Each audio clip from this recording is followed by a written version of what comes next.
A day in my life as a calisthenic vlogger. So guys, inahalo ko na pala dito yung itlog. Nilagyan ko na rin pala ng asin para hindi matabang yung niluto kong itlog.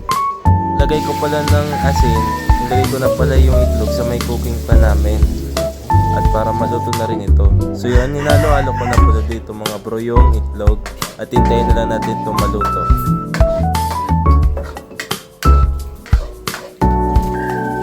Yun na nga, luto na mga bro yung itlog. At nilagay ko na ito sa plato. At para makain ko na rin mamaya. Ay, thank you. Yung itlog. Tara, kain! So guys, luto na pala siya. So nagluto pala ako ng itlog for muscle building. Sobrang sarap.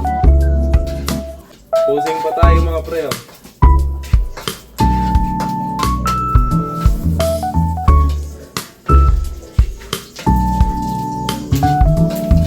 Tignan nyo mga pre, ang sarap ng luto kong pagkain. Kakain na pala ako mga bro. Papalo na lang ang akin account. I-subscribe nyo na rin ang YouTube channel ko.